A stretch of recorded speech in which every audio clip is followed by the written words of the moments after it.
Quisiera que abriéramos nuestras Biblias en la carta a los Romanos, capítulo 9. Vamos a estar meditando en los primeros 5 versículos.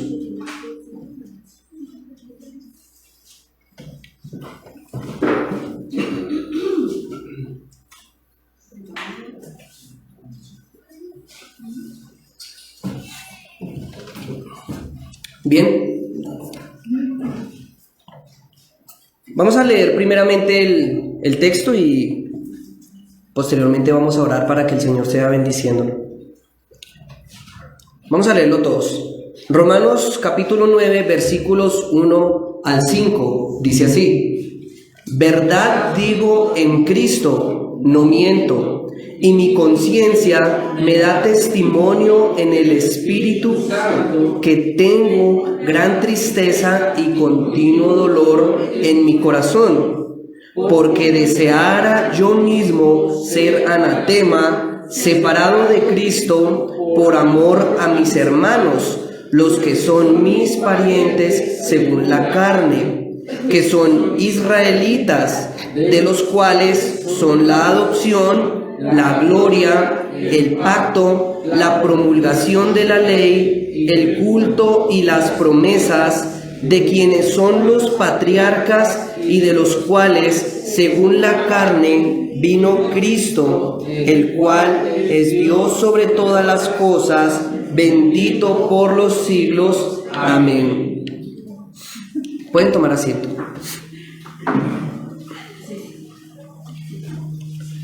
Y vamos a orar, mis hermanos, para disponer de esta enseñanza en las manos del Señor. Amado buen Dios, estamos aquí una vez más, Señor, delante de ti, para darte gloria, Señor, para darte honra, para reconocer, Señor, que en nuestros méritos, Señor, para reconocer una vez más que lo único que podemos hacer cuando nos enfrentamos a tu palabra es humillarnos, Señor, reconocer nuestras faltas. Cuando tú te revelas a nosotros, Señor, solamente nos queda es acudir, Señor, y aferrarnos para alcanzar tu misericordia, Señor. Rogamos, bendito Dios, que seas tú, Señor, una vez más, como lo has hecho, Señor, en cada uno de tus días, Señor, del día del Señor, que seas tú bendiciendo esta enseñanza, bendito Rey. Pedimos, bendito Dios, que seas tú también guiándonos, Señor, y redarguyendo nuestro corazón, redarguyendo nuestra alma respecto de estas verdades que tú has preparado para cada uno de nosotros. Ayúdanos, Señor, a aplicarlas, ayúdanos a vivirlas, que no se queden solamente en el escuchar, que no seamos simplemente oidores, Dios mío, sino que seamos hacedores de tu palabra. Damos gloria y honra a ti, Señor. Amén. Amén. Bien, mis hermanos, hablaba nuestro hermano Pedro en el último sermón acerca de la seguridad de salvación, ¿sí? Que a los escogidos de Dios nada los podría separar de su amor. Nada, nada. No hay nadie ni nada suficiente, y cito al hermano, no hay nadie ni nada suficientemente poderoso para separarnos de Él. Dios es inmutable, decía el hermano, Él no cambia. Este es un amor en Cristo Jesús. El hermano nos invitaba, y me gustó mucho ese simbolismo que utilizó, tirar las togas y los birretes y, o sea, hacer una celebración de la felicidad, en este caso por los méritos del Señor. Porque tenemos una victoria asegurada, es gracias y es en los méritos de nuestro Señor. Tenemos seguridad de salvación. Ya nos dimos de cuenta, y los textos anteriores nos decían, bueno, ustedes no pueden confiar en la ley, ustedes no pueden confiar en una señal, ¿sí? Ustedes no pueden confiar en sus obras, no pueden confiar en su corazón, en nada. No pueden confiar en ustedes mismos, sino que cuando hablamos de salvación solamente pueden confiar en Cristo, pueden confiar en Dios. Porque si confían en ustedes, pues apaga y vámonos. Si nos ponemos a confiar en nosotros, en lo que podemos hacer, pues nos damos de cuenta haciendo un examen así bien exhaustivo que no hay nada que hacer. todo está perdido. Pero es en Cristo Jesús que podemos tener esa seguridad de salvación. Por lo tanto, no hay nada que nos pueda separar del amor de Dios en Cristo Jesús. Y ahora, después de todo este análisis, de ver cómo es Dios quien incumple sus promesas, es Dios quien justifica. Hay una palabra muy importante, una doctrina que estamos aprendiendo, la justificación, ¿sí? Es Dios quien justifica, es quien declara justo al culpable, que no hay nada que pueda hacer el hombre para salvarse a sí mismo, sino que es Dios mismo quien obra. No hay pérdida, vamos a la fija. Y frente a esos argumentos, frente a todo este derroche de doctrina que está lanzando Pablo, y todos estamos, ¡wow! Impresionante, tremendo, gloria a Dios. Viene y aparece nuevamente nuestro personaje antagónico en la forma de la diatriba. ¿Se acuerdan de Saulito? ¿Saulo? El pastor Oscar en una oportunidad nos lo presentó. Bueno, este hombre estaba ya escuchando, este Saulo, y venía aquí nuevamente a preguntar. Ese Saulo con el que se daban tremendos duelos con Pablo. Dice, bueno, está bien, si nada nos puede separar del amor de Cristo que hemos aprendido que tiene hacia sus escogidos, ¿qué pasó con el pueblo de Israel? Según lo que hemos leído, según lo que estamos entendiendo, ¿qué pasó con ellos? ¿Por qué no reconocieron a Cristo, sino que antes lo mataron? Entre comillas, sabemos que Cristo se entregó. Bueno, ya que tenían la revelación, tenían la Torá, tenían todas esas promesas del Mesías, eran guardianes de las promesas también, ¿por qué no las aceptaron? Tenían todo. Su merced dice que el evangelio es poder de Dios al judío primeramente y después al griego. Pero ¿por qué los judíos no fueron los primeros en acoger las promesas? ¿Por qué actuaron así conforme el pacto que estaba establecido para ellos? ¿Qué pasó con ese poder?, diría Saulo. ¿Fracasó Dios en su misión de salvar a Israel? ¿Ha fracasado Dios? Entonces le dice, a ver, Pablito, respóndeme. ¿Qué pasó? Pues bien, ahora Pablo le va a responder y va a hablar de ese plan de Dios, pero que no solamente es para los judíos, sino también para los gentiles. Y tenemos aquí una unidad de pensamiento completa de los capítulos 9 al 11, ¿sí? No lo enseñó también estos días, que se extienden incluso hasta el capítulo 13, un poco más, ¿sí? Tenemos esta unidad de pensamiento respecto de esos planes y propósitos de Dios, de cómo, y esto es algo clave para que podamos entender, cómo Dios es fiel a su palabra. Dios es fiel a sus promesas y Él no cambia, no cambia. Que el designio que Él sostuvo permanece, por lo que podemos tener una seguridad de salvación evidenciada en los capítulos anteriores, ¿sí? Y ahora confirmada en esta sección, en la doctrina que vimos también de la lección, en la que el pueblo del Señor está en el Señor y depende solo del Señor. Y esta respuesta, que es completa en su primera parte, la vamos a desmenuzar de la siguiente manera. Esos argumentos que le lanza Pablo a Saulo respecto de lo que siente hacia ese pueblo escogido, ¿sí? En una representación, un pueblo que fue escogido de entre todas las naciones, ¿sí? Pero ¿qué quería Dios? ¿Qué quería mostrar? ¿Qué se quería evidenciar realmente con ello? O con esa nación de Israel. Y nuestro primer punto tiene como título el sentimiento genuino de Pablo, versículos 1 al 2. Segundo punto, la expresión hiperbólica de Pablo, versículo 3. Y nuestro último y tercer punto, los privilegios de Israel. Nuestro sermón del de esta mañana tiene como título un profundo dolor por el amado perdido. Así es como Pablo va a empezar a responderle a Saulo, con un profundo dolor por ese amado, por sus amados, por sus parientes según la carne, pero que desafortunadamente evidenciaban que estaban perdidos. Vamos a ver también por qué, en primera instancia. Sabemos que es el desarrollo de esta respuesta de Pablo, aclaro, va a ser durante las siguientes porciones también, donde se va a aclarar muchísimo más este panorama, pero hoy en esta primera sección vamos a ver esto, ese profundo dolor por el amado perdido. Y bien, vamos a entrar en materia, mis hermanos.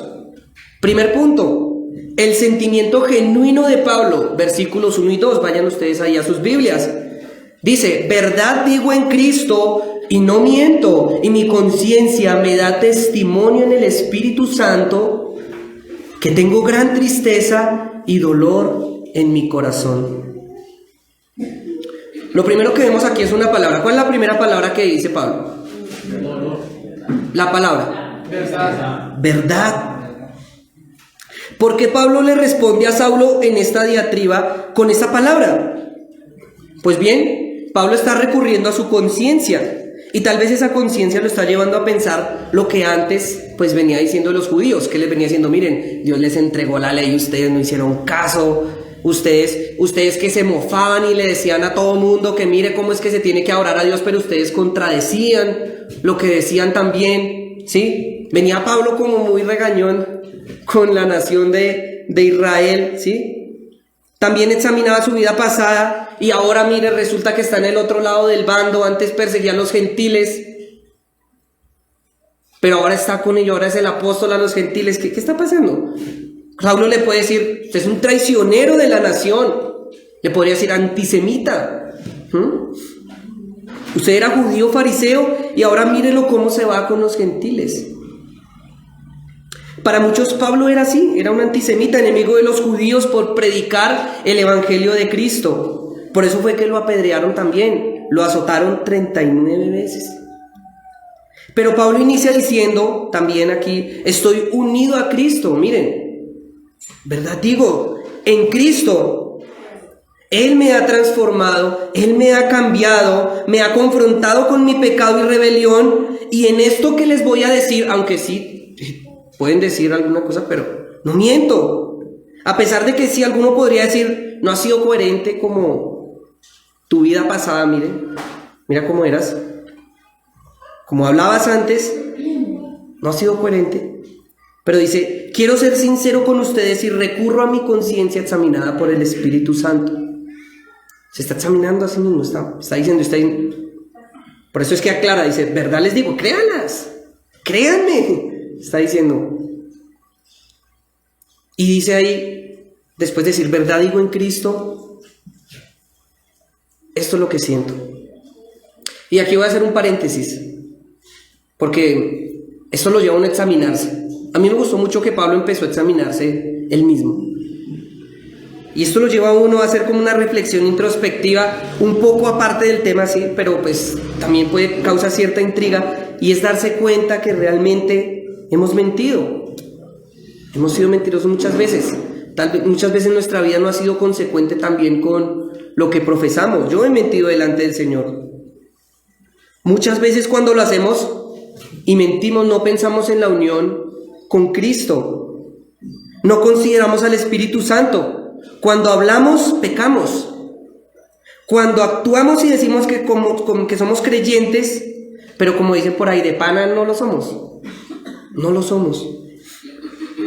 Aún de pensamientos mentimos, de corazón mentimos, prometemos cosas a Dios y no las cumplimos. Delante del Señor estamos mintiendo. Y yo estoy hablando de mí inicialmente. Pasamos aún por encima de nuestra conciencia, ignorando la voz del Espíritu Santo, y nos lanzamos de clavado al pecado.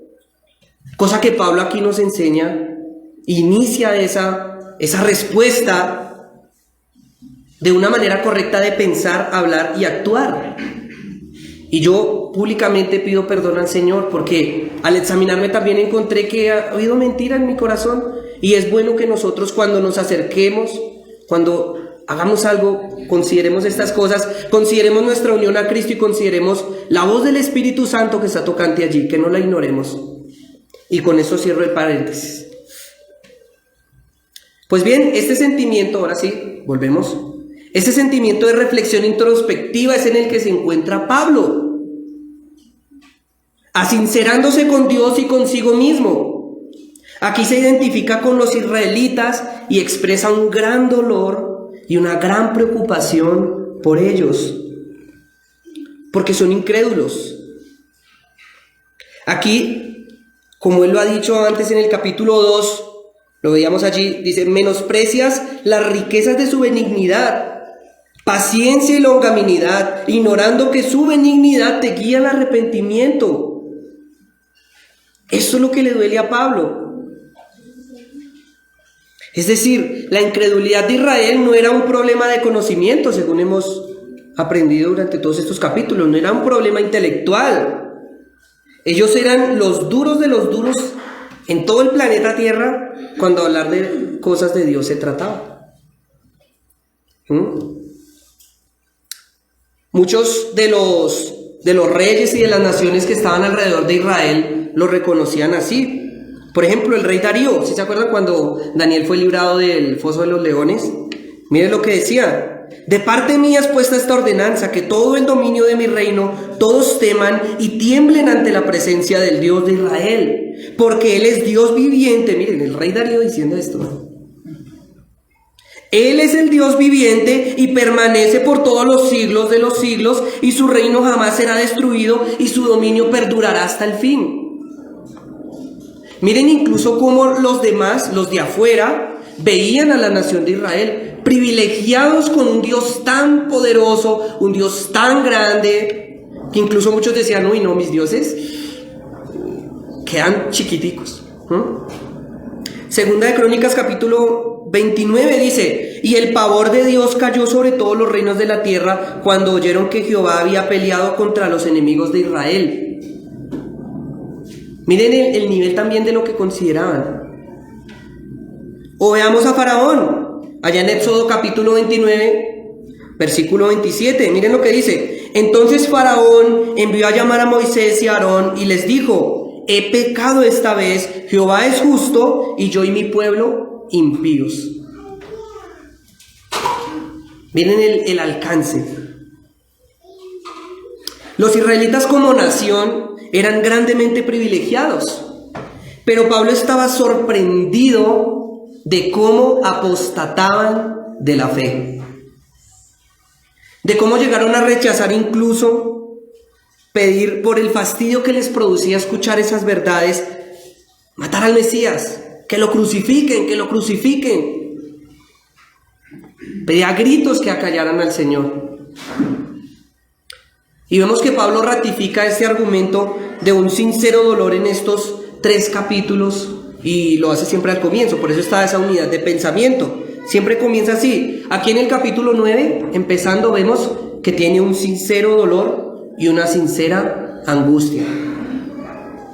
En el capítulo 10, el versículo 1, vemos que tiene un anhelo y ora y quiere que sean salvos. O los que hayan de ser salvos de allí. Ora por ellos. En el capítulo 11, versículo 1, sobre su convicción de que Dios no los ha rechazado, sino que se ha reservado un remanente en medio de todo ellos, confía en Dios. Miren la sinceridad de Pablo en sus palabras. Por eso dice: no miento, créanme, les estoy diciendo la verdad en este momento. Pablo argumentándole a Saulo, el judío, de su dolor, pero al primer judío que miran, ¿quién es? Que mira él, ¿quién es? A él mismo. Se examina, miren, esto es muy importante. Pablo se examina si también le duele su pecado.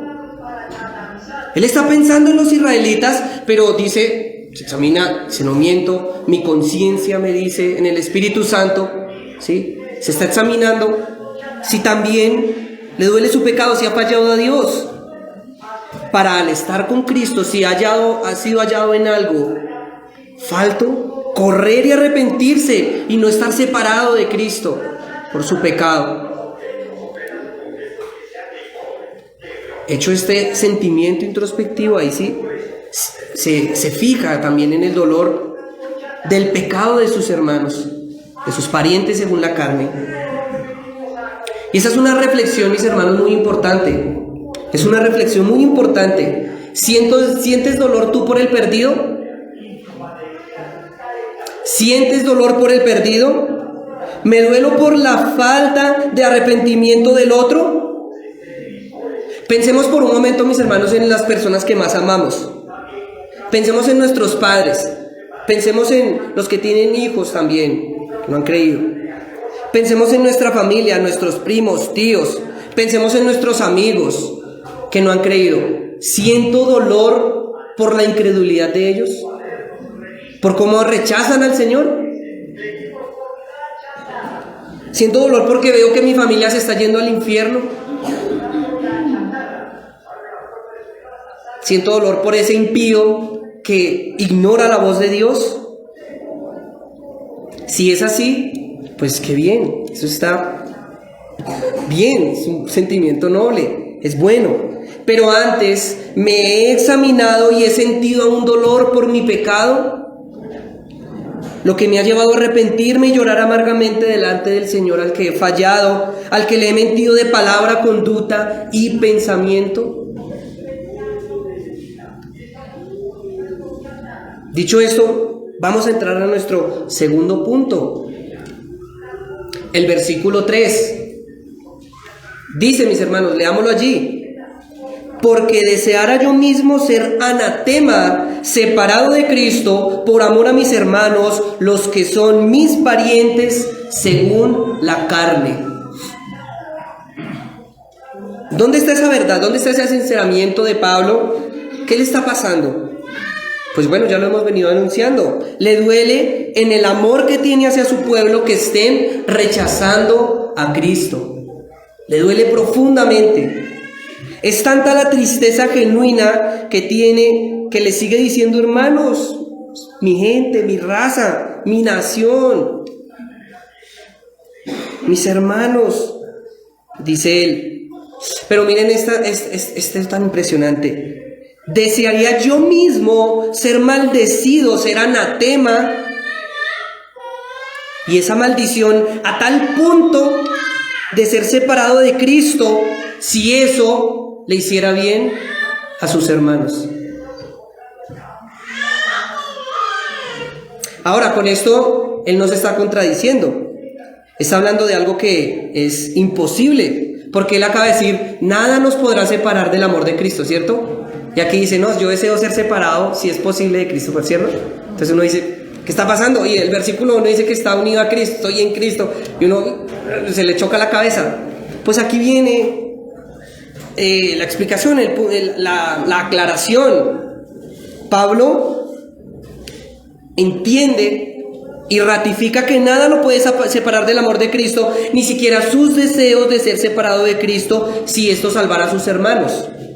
Nada, ni siquiera su corazón lo puede separar, nada. Eso es una expresión, y espero que esté bien ubicada la palabra hiperbólica. Es una realidad exagerada, ¿sí? Algo que no es imposible. Deseara, está aludiendo, y aquí también en contraparte está aludiendo, que es Cristo quien salva. Es decir, la vida de Pablo, aún fuera echado al infierno, fuera maldecido, no alcanzaría, no sería suficiente para pagar por el pecado de todos sus hermanos. No sería suficiente. Y estamos hablando del apóstol Pablo, un hombre que amamos, respetamos en el Señor, pero no es Cristo, y él es muy consciente de eso. Él no puede ser separado de Cristo porque es Dios quien llama y acerca a Él. Es Dios quien separa y aleja de Él. No Pablo, no nosotros. Esta es también una expresión de confianza que le permite encontrar paz en medio de su dolor. ¿Quién cuando tiene un dolor no quiere buscar paz? Uno siempre quiere buscar un remedio, un bálsamo para ese dolor. ¿Le duele la cabeza? Acetaminofén, ¿sí? Y espero no, obviamente, sobreentendiendo que el ejemplo con el Señor es algo inmenso, supremo, ¿sí? Pablo siente un gran dolor y se aferra a Cristo, se aferra al Señor para que Él le lleve a tener paz en medio de ello, a confiar plenamente en su voluntad. Así como Moisés, cuando le rogaba a Dios que perdonara a Israel, le decía: si es posible, borra mi nombre del libro de la vida. ¿Dios iba a borrar el nombre del libro de la vida de Moisés? No. Pablo está diciendo que si él fuera maldecido, estaría dispuesto a sufrirlo si eso salvara a Israel, pero no lo va a salvar. Sabe claramente que no es posible, ya que no depende de él. Más adelante va a decir: no depende del que quiera, ni del que corra, sino de Dios, quien tiene misericordia. Me gustó mucho en un comentario de Martín Lutero de la Carta a los Romanos esta expresión, voy a citarlo. Dice así, esa frase, estoy hablando, no sé si es Martín Lutero el que dijo eso. Dice: porque deseara yo mismo, ¿sí? Dice, es por lo tanto la expresión del más sublime y verdaderamente apostólico amor que Pablo siente tanto hacia Cristo como hacia los judíos. Por el tan profundo amor que él le profesa a Cristo, el apóstol desea que el Señor reciba también gloria máxima por parte de los judíos. Y para que la reciba, él mismo aceptaría con gusto ser separado de Cristo, mas sin odiarlo. Ese amor ocultado bajo lo que es su antípoda. Yo no sabía qué significaba la palabra antípoda. Antípoda es como algo que está en el lado opuesto, ¿sí? Digamos, aquí estamos en Bogotá y en el lado opuesto del planeta está Indonesia. Sí, está Indonesia. Eso es una antípoda, ¿sí? Dice acá, ese amor oculto bajo lo que es su antípoda, ese amor es, en efecto, el más fuerte y el más excelso. Cuando mediante la imagen del más encarnizado odio, mire, contra su propia persona, uno manifiesta su más entrañable amor hacia la persona del otro. En forma similar, el apóstol les desea también a los judíos perfecta salvación. Impresionante, ¿no? Y el comentario completo es, le vuela a uno la cabeza. Impresionante. Este sentimiento por amor, el gran impulso de Pablo a pensar esto, el amor que lo había dicho en otra ocasión también. Miren, 2 Corintios, capítulo 12, versículo 15. Miren lo que dice, mis hermanos. Y yo, con el mayor placer, gastaré lo mío. Y aún yo mismo me gastaré del todo. Yo me desgastaré del todo por amor de vuestras almas. Voy a correr 1-2 millas más, si es posible, por amor a ustedes. Amándoos más. Uy, este final me parece muy bonito. Y no le doy la gloria a Pablo, la gloria es para el Señor, por la obra que puede hacer en un hombre. Es un milagro. Dice, aunque amándoos más, se ha amado menos. Ese sentimiento que expresó, incluso al considerar ser amando más y ser amado menos, daría todo. Y esto, para la gloria de Cristo, ya es otro nivel. Ya es otro nivel. Porque el común del amor siempre, ¿cuál es? No, yo doy, pero te amo, pero me amas. Sí, no. O sea, yo no voy a perder. Te amo, pero ámame. ¿Sí? Incluso muchos dicen amar a Cristo, pero lo hacen para salvaguardar sus propias almas. Ese es el amor, man. Voy allá, me confieso, hago tales y tales cosas y ya. Muchos dicen amar a Cristo, pero lo hacen para salvaguardar sus propias almas. Muchos dicen amar a Cristo, pero lo hacen para escapar de los horrores del infierno. Es un amor que busca lo suyo propio, un amor basado en la propia concupiscencia, un amor que se ama a sí mismo y que no ama a Dios. Ese es el amor natural del hombre. Ahora, si no se ama a Dios, pues mucho menos vamos a poder amar al prójimo, ¿cierto? Que nos falla. Es imposible, porque nuestra naturaleza por sí misma no ama. Este milagro de escuchar a un hombre decir esto solo puede provenir de Dios, de un corazón que ha sido tratado por Dios, que Dios ha intervenido y más en este nivel. ¿Quién de ustedes le daría su lugar en el cielo a una persona? ¿Quién cambiaría de lugar? A una persona que va, no, usted va para el infierno, entonces, no, espere. No, yo me voy para el infierno y déjelo que él se va para el cielo. ¿Quién haría eso?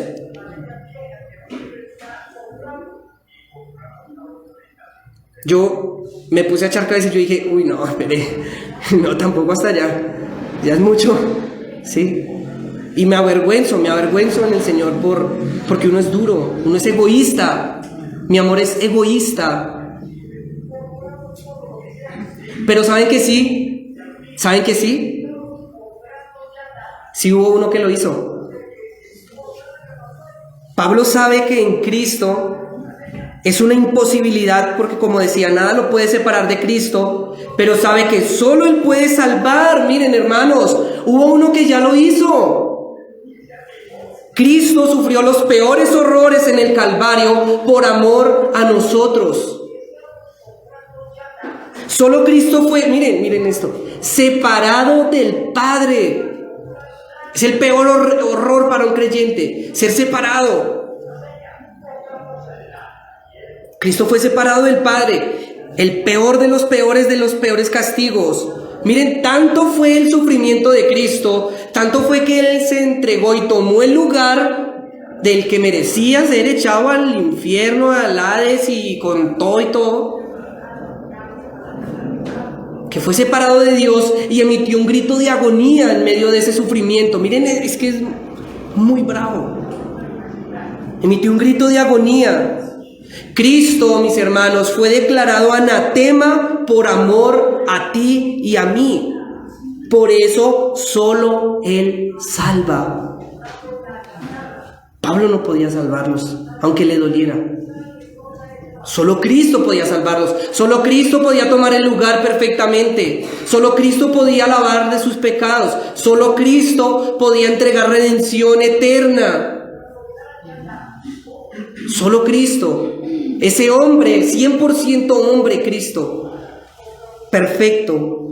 Cristo es el mayor ejemplo. Y lo vemos, vamos a ver en el mismo Señor cómo era Él cuando estaba aquí en la tierra. En su corporidad como hombre aquí habitando en esa determinada época. Mateo capítulo 23 versículo 37. Miren lo que decía el Señor. Y es que yo digo que Pablo la tiene clara cuando dice: sed imitadores de mí como yo de Cristo. Miren: Jerusalén, Jerusalén, que matas a los profetas y apedreas a los que son enviados a ti. Miren lo que dijo el Señor: cuántas veces quise juntar a tus hijos como junta la gallina sus polluelos debajo de sus alas y no quisiste. Miren cuán desolada se queda la casa de ustedes, porque yo les digo que no volverán a verme hasta que digan: bendito el que viene en el nombre del Señor. Le dolía al Señor, le dolía lo que estaba pasando con Jerusalén, cómo estaban actuando. Él no se gozó en la perdición de ellos, mis hermanos. Se hizo carne y llevó el mensaje de la palabra, aunque lo rechazaron, lo odiaron hasta desearle la misma muerte. Lo que nos enseña también que ese amor del Señor y ese dolor lo limitó y lo sujetó también según la verdad, según su justicia. Dice: Jerusalén, matas y apedreas a los profetas. Está diciendo: me rechazas, desprecias mi palabra. Luego dice: quise juntar a tus hijos como la gallina junta sus polluelos debajo de sus alas. Me duele esto.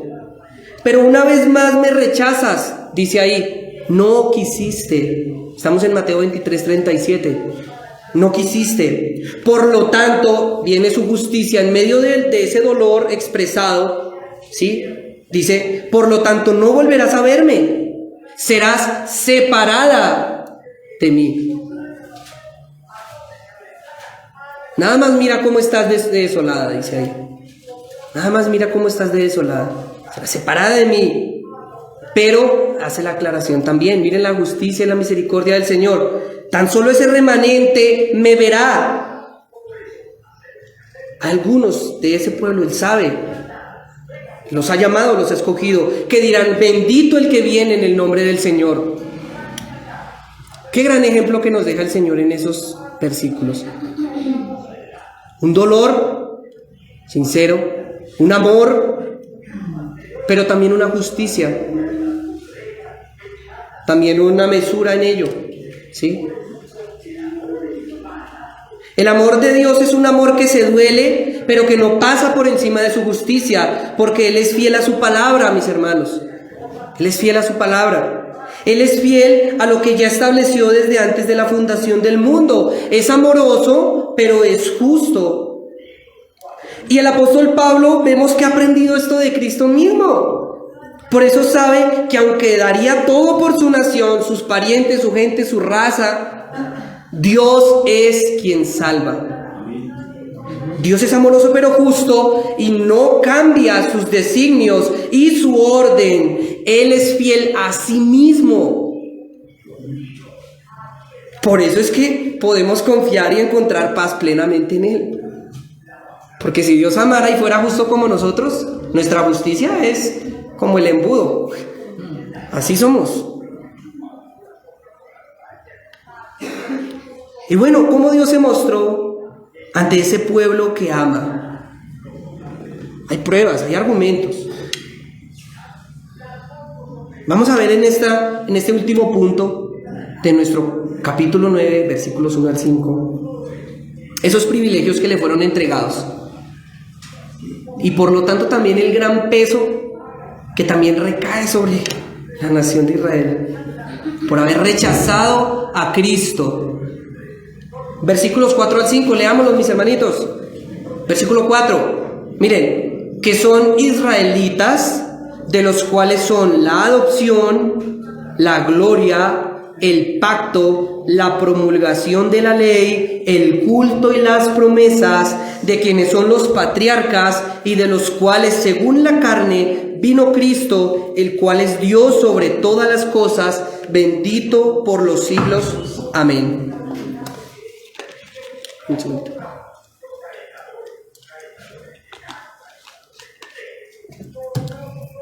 Ahora, Pablo no está desplegando un motivo de gran angustia hacia el destino de los israelitas separados por Cristo sin explicar, sin mostrar esos privilegios que ellos tenían. No lo está haciendo sin evidenciar esos privilegios. No dice, esta angustia es en balde. Yo estoy angustiado, estoy triste, estoy desolado, en balde. El mismo Señor Jesucristo dio ese ejemplo, argumentó por qué. Y vamos a ver estos argumentos. Primero, que son israelitas. Vamos a tratar de... sabemos que estos son temas muy profundos. Tiene mucha comida, ¿sí? Nomás en cada aspecto hay libros. Pero vamos a tratar de masticarlo un poquito suave, ¿vale? Dice, primer privilegio, que son israelitas. Dios les entregó y los formó como una gran nación. Recordemos cómo el Señor destruía cananeos, amorreos, egipcios, filisteos, descabezaba, los quitaba de su lugar, ¿sí? Y les entregó un lugar como nación, les dio orden, los estableció por encima de muchas naciones. Pero miren esto tan bonito, hablando de como israelitas, ese privilegio de ser israelitas, de ser nación. Dios fue su rey. Aunque ellos después pidieron otro, ¿no? ¿Cuál fue? Saúl. Uy, no, queremos un Dios que sea como queremos un rey que sea como los otros reyes de las otras naciones. Queremos uno así, que sea grande, fornido, que pelee, ¿Y qué pasó? Desastre. Al despreciar el gobierno de Dios, el reinado de Dios, al irse siempre mirando al vecino, codiciando sus dioses, sus altares, sus mujeres, todo lo que hacían al punto de quererse parecer no a la nación de Jehová, al reino de Jehová, sino al de los otros dioses, estaban rechazando al mismo Cristo, rechazando ese gobierno de Dios. Sabemos que todo eso trajo consecuencias. Miren lo que le pasó con todas las naciones esclavizadas: Babilonia, Persia, Siria, Roma, bueno, mejor dicho. ¿Sí? Pero tuvieron el privilegio de ser nación. sobre todas las naciones. Siguiente, de los cuales son la adopción. De esta nación Israel es la adopción, es decir, Dios los adoptó como hijos.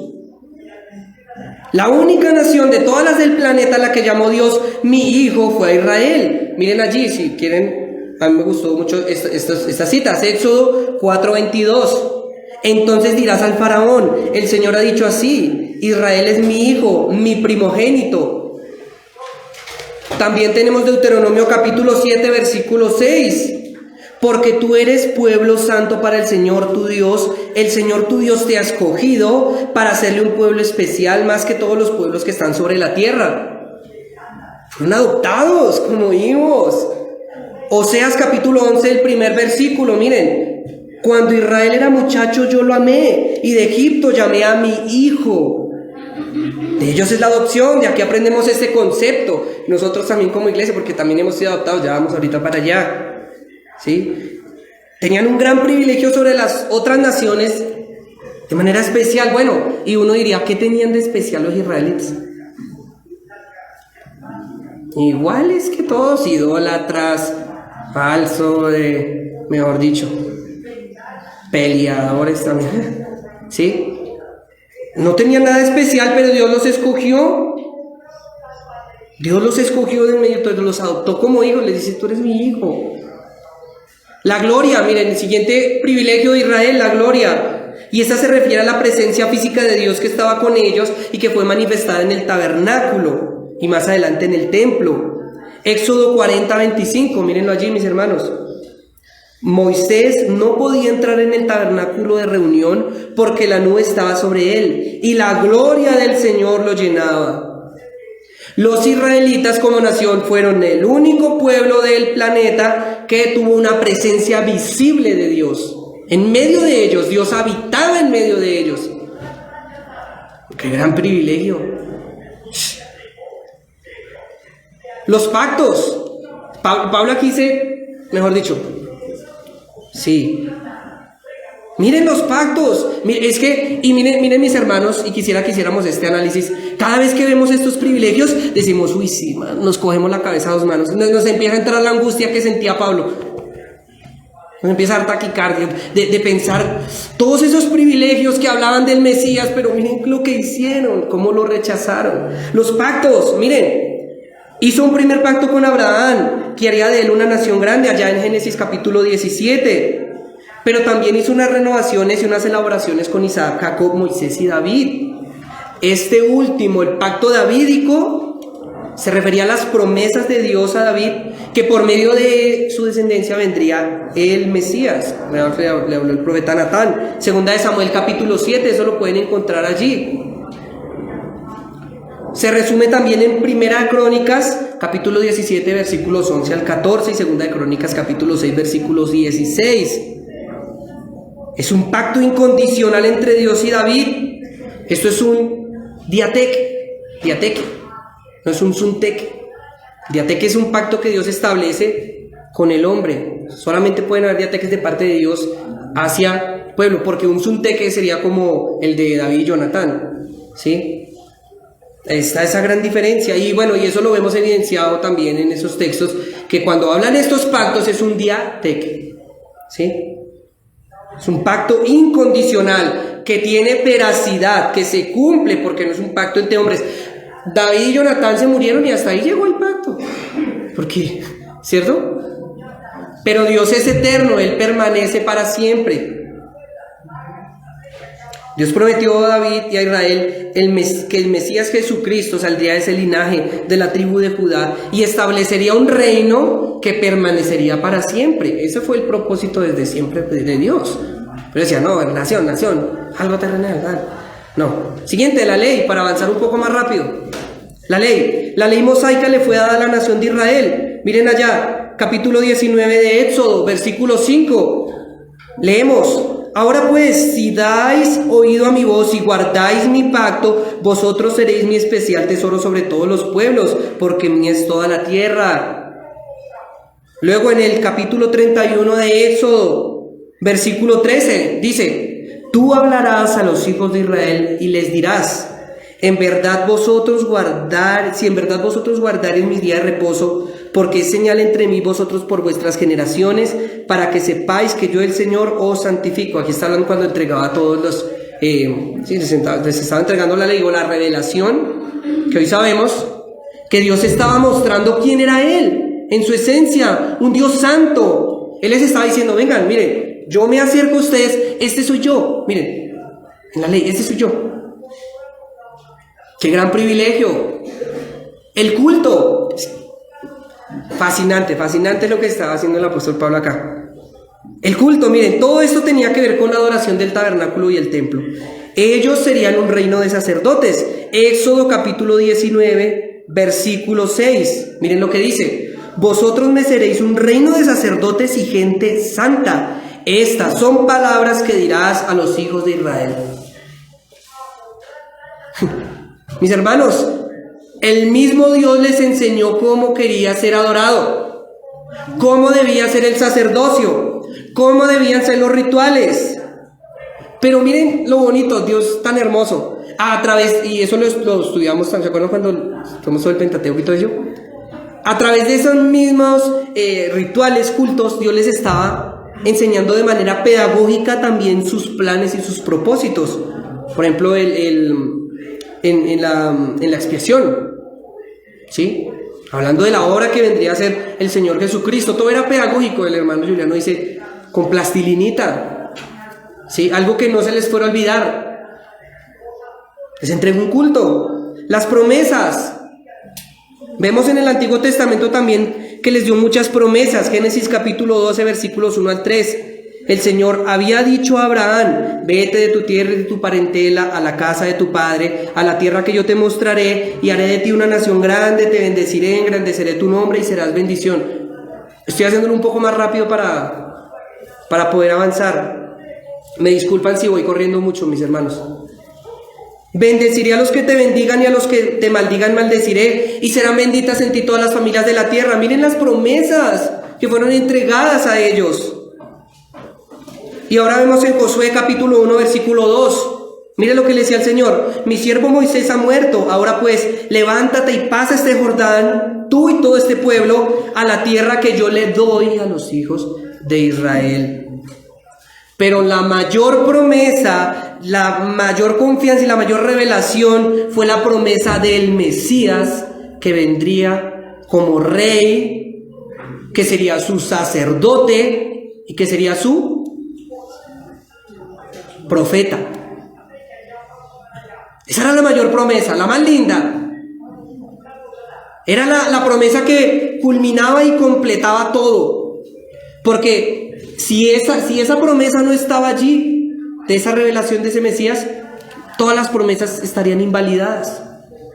Sin Cristo no habría nada, no habría ni promesas, ni culto, nada.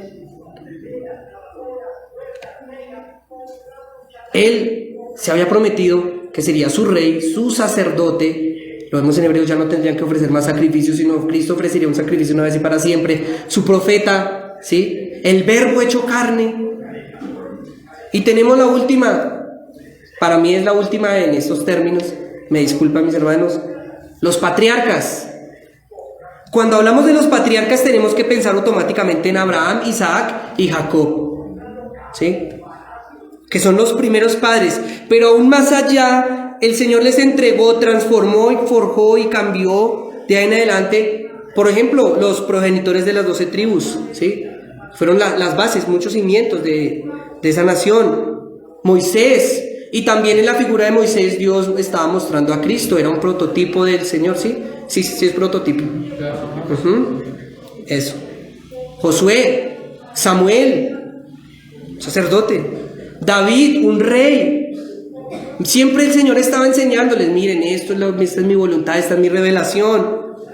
Todos ellos en los que Dios afirmó su fidelidad a su palabra.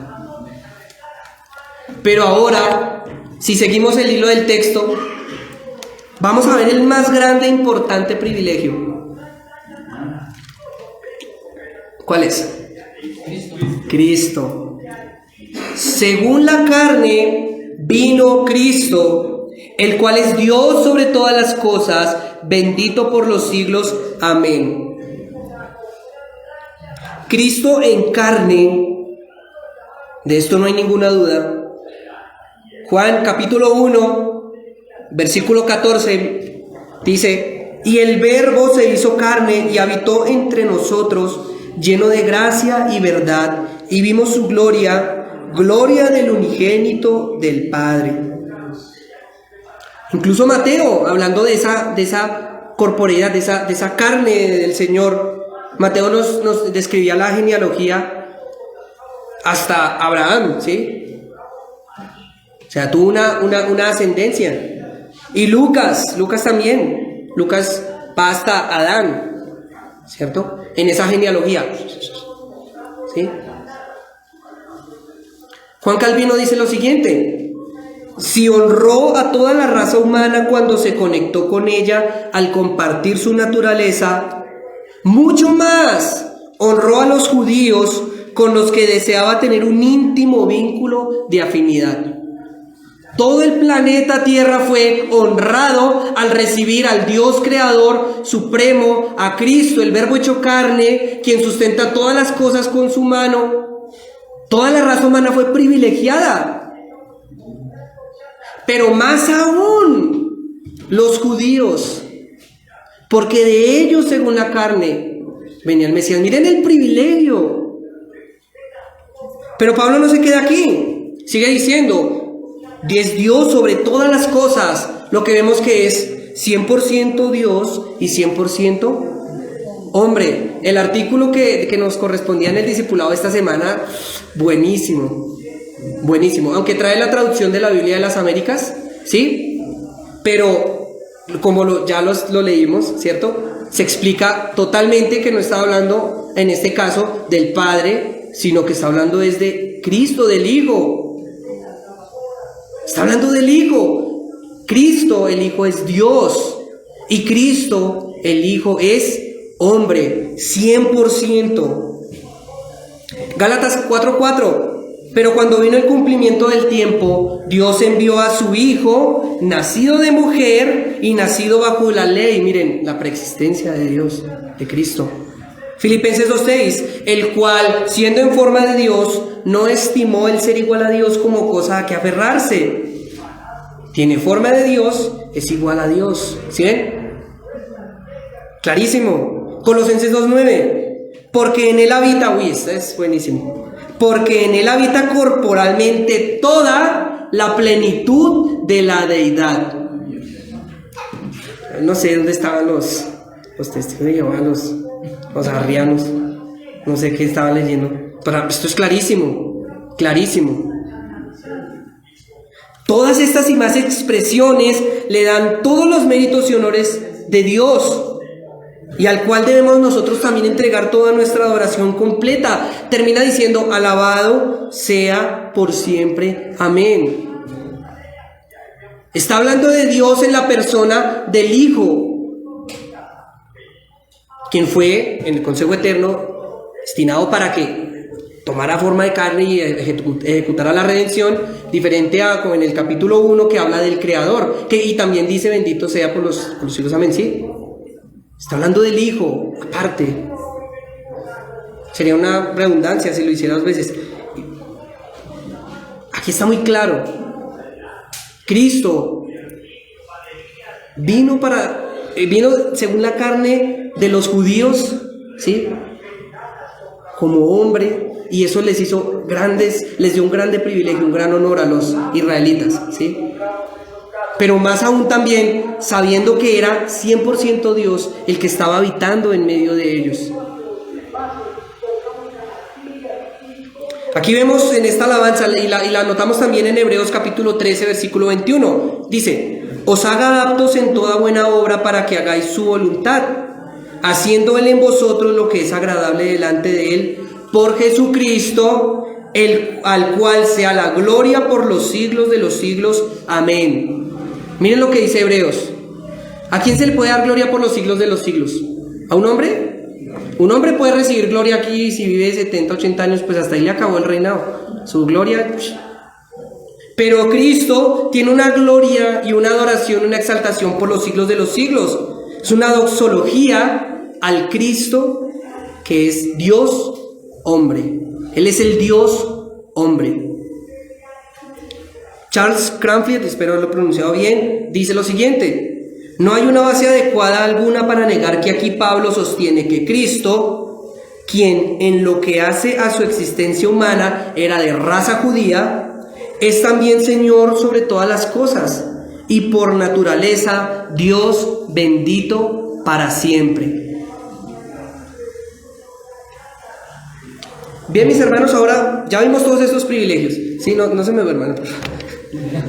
Miren todos los privilegios. Sí, es que es mucha comida, es demasiado material. Sí, traté de sintetizarlo para lo desmenuzáramos un poco. Sí, pero es para que veamos y entendamos la angustia de Pablo. Miren lo que Pablo tenía en la cabeza y que quería expresar. Miren los grandes privilegios que tuvieron. Uno pensaría que con toda esa preparación, con esa educación durante siglos para recibir al Mesías, ¿para qué se preparaba el pueblo de Israel? A ver, para recibir al Mesías. Pues uno dice, uy, no, son unos duros. Pues lo van a aceptar con todo el honor que se debe. Pero dice por ahí un amigo, pero, ¿qué fue lo que pasó? ¿Por qué reaccionaron negativamente a todos esos privilegios? ¿Por qué se endurecieron tanto en sus corazones al punto de pedir que lo crucificaran a gritos? ¿Fracasó Dios en su propósito entonces de salvarlos y ahora necesita un plan B? No, con esto no se pudo. Plan A, sáqueme el plan B. ¿Fue injusto al no elegirlos a todos, sino solamente un remanente? ¿Fue culpa de Dios que no los eligió y es culpa de ellos ahora? ¿Qué pues diremos? ¿Por qué no creyeron? Bueno, todas esas preguntas se las van a responder mis hermanos. Esas preguntas obtendrán una respuesta en los siguientes sermones. ¿Sí? ¿Sí? De todas estas expresiones. Les queda la tarea, mis hermanos, de continuar. Y ya nos quedamos hasta aquí, hasta este punto de ese sentimiento de dolor de Pablo, al entender la magnitud, al tener aquí en la cabeza todos los privilegios que tenían los israelitas como nación y de qué manera los rechazaron, preparándose siglos para recibir al Mesías y no entendieron nunca como nación. Y eso es triste, es doloroso. Esto es muy doloroso. Ya para terminar vamos a quedarnos con algunos pensamientos hasta este punto. Y les digo esto, pues es para que quedemos con la expectativa, ¿no? ¿Qué va a pasar? ¿Qué va a pasar? ¿Qué va a pasar? ¿Qué va a pasar? Yo soy así. ¿Qué nos van a enseñar los hermanos de aquí en los siguientes sermones? ¿Acaso Dios qué va? Esta es la respuesta que está dando Pablo a Saulo, ¿sí? Inicia con un profundo sentimiento de dolor sincero, ejemplificado del Señor Jesucristo. Algunas aplicaciones, algunos pensamientos.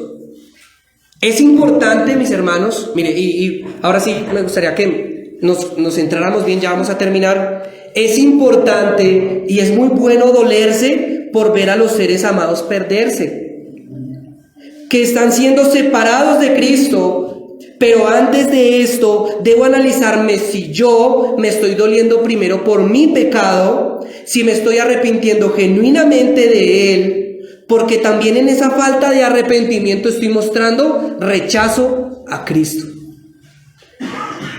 Debo considerar mi unión a Cristo si es que estoy unido a Él realmente, y también debo considerar la voz del Espíritu Santo y sin ignorarla al momento de vivir mi vida cristiana. Una segunda aplicación, un pensamiento. Duele ver, mis hermanos, sí es cierto, duele ver cómo nuestros padres, hijos, hermanos, nuestros vecinos, nuestros amigos, nuestros compañeros de trabajo, la humanidad en su gran mayoría rechazan a Cristo. Les es repelente su mensaje, quieren acallarlo, quieren acabar con él. Es muy triste ver cómo la humanidad está separada de Cristo y ver cómo cae en un estado cada vez peor y peor y peor y peor. Tan solo basta comprender el televisor y ver las noticias, ¿no? Se desvirtúa todo, la verdad de Dios se cambia por la mentira. Hoy lo vemos bastante fuerte. Y sí, Dios también se duele por el perdido, pero recordemos que Él ha decidido en su misericordia obrar justicia al que lo ha rechazado, llevado por su naturaleza. Él es justo, pero también ha sido misericordioso al impartir gracia al que ha llamado y ha amado. Recordemos que nosotros también merecemos ser separados de Él por causa de nuestro pecado. No somos mejores que nuestros parientes, nuestros familiares que están sin Cristo, que el vecino. No somos mejores, no. Pero Dios en su gracia nos ha llamado y nos ha transformado. Recordemos que no podemos salvar al amado, no podemos salvar a ese amado aunque nos duela. Solo Cristo salva, lo que nos debe llevar a la paz, a la calma. Yo personalmente me he dado muchos dolores de pecho, por lo menos con familia mía, ¿sí? Que incluso son blasfemos de la palabra del Señor. Y yo, a uno le duele. A uno le duele. Pero en Cristo, pensemos en Cristo y lleguemos a la paz y la calma. Pero esa paz y la calma, no una calma y una paz pasiva. Prediquémosles, no desistamos. Continuemos llevando el mensaje del Evangelio en todo lugar donde nos encontremos. Seamos luz en medio de las tinieblas. No desmayemos en esta tarea. ¿Van a venir azotes? Sí. ¿Qué pasa? Que después a uno ya no lo invitan al asado de fin de año. Que ese es el que va y, ay, este viene a darnos palo. O, ay, este muchacho otra vez, no, pero ya, suave. Vamos a recibir azotes, pedradas. Nos van a doler. Pero no desmayemos, hermanos, en exponer el Evangelio de Cristo. Confiemos en Él, que Él obra. Otra reflexión. Hoy la iglesia, mis hermanos, y esta es importante también, bueno, todas son importantes. Hoy la iglesia participa de muchos privilegios, como la nación de Israel. Somos, miren, y aquí voy a hacer una comparación con la nación de Israel, miren. Somos ya herederos de una nacionalidad eterna, ¿sí o no? De un reino que permanecerá por los siglos de los siglos. Un reinado de Cristo que disfrutamos ya, pero todavía no. Es decir, gozamos ya de su presencia, pero sabemos que un día será en completa plenitud. ¿Verdad o mentira? Es verdad. Hemos sido adoptados como hijos de Dios. Romanos 8:17. Y si hijos también herederos de Dios y coherederos de Cristo. Efesios 1:5. En amor, habiéndonos predestinado para ser adoptados como hijos suyos por medio de Jesucristo, según el puro afecto de su voluntad. Hermanos, miren, reflexionemos en esto como iglesia. Tenemos la gloria de Dios en medio nuestro. El Señor lo prometió, que Él estaría con nosotros todos los días hasta el fin del mundo. Y también nos entregó la promesa del Espíritu Santo, que nos consuela y habita en medio nuestro. No acallemos la voz de Él. No se queda allí, Hebreos 9:15. Así que, por eso es mediador de un nuevo pacto. Miren, otro privilegio para la iglesia. Tenemos la dicha de gozar de un nuevo pacto, miren, para que interviniendo muerte para la remisión de las transgresiones que había bajo el primer pacto, los llamados reciban la promesa de la herencia eterna. Y sigue, tenemos las escrituras, la promulgación de la ley, sería la comparación, tenemos las escrituras, una revelación aún más completa que la que tenían los israelitas. La mejor revelación de la palabra, el verbo hecho carne, habita en medio de nosotros. Es el mayor esplendor de la consumación, esa síntesis de toda esa ley. Cristo mismo nos habla todos los días a nosotros a través del Espíritu Santo, quien nos permite entender y aplicar esas verdades. Eso fue lo que hizo Pablo, guiado por el Espíritu Santo. Tenemos a Él, al Espíritu Santo, para que nos hable constantemente y nos haga entender esas palabras. Juan 16:3. Pero cuando venga el Espíritu de verdad, Él os guiará a toda la verdad, porque no hablará por su cuenta propia, sino que hablará todo lo que oyere y os hará saber todas las cosas que habrán de venir. Iglesia, tenemos los medios de gracia. ¿Cuántos medios de gracia tenemos? Dios nos ha entregado una forma de adoración a Él. Y esa forma de adoración, de culto, nos muestra pedagógicamente también sus verdades. Tenemos aquí en la iglesia, mis hermanos, un pedacito de cielo, como dice el hermano.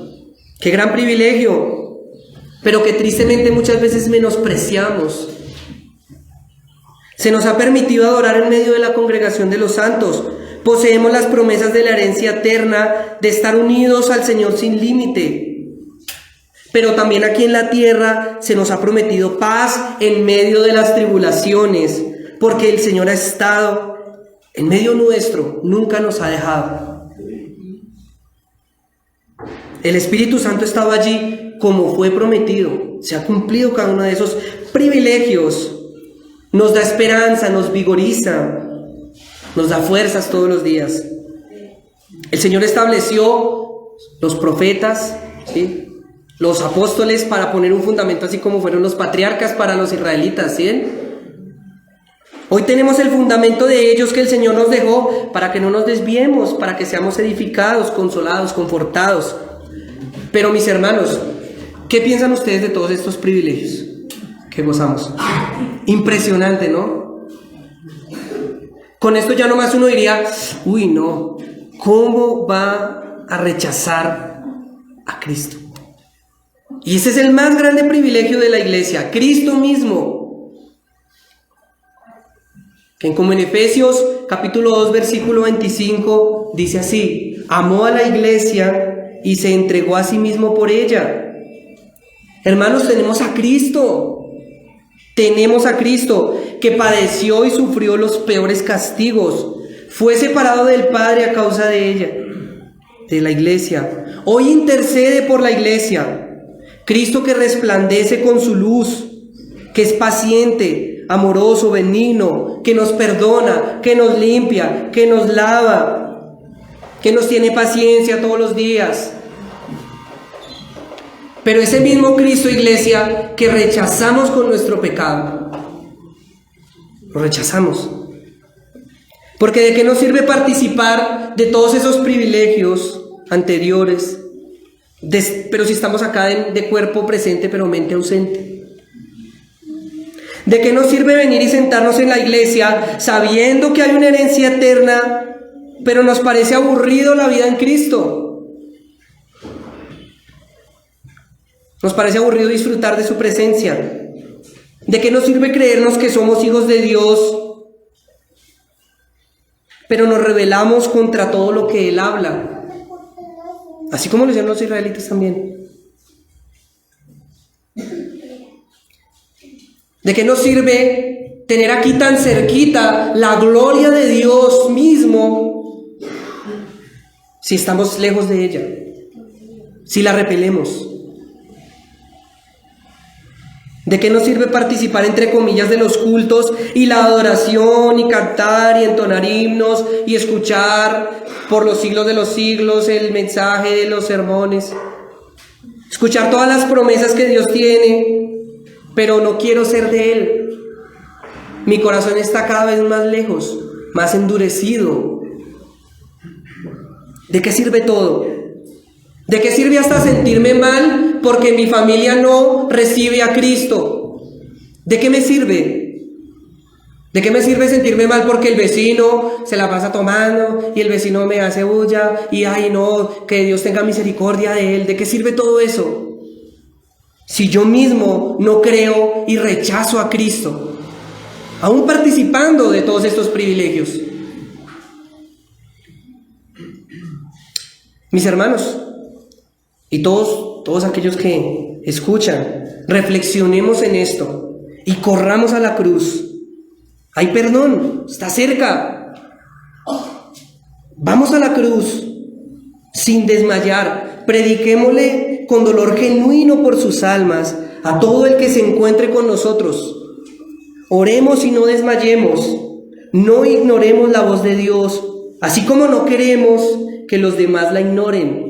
Repito, no ignoremos la voz de Dios y no rechacemos a Cristo, así como no queremos que los demás ignoren y rechacen a Cristo.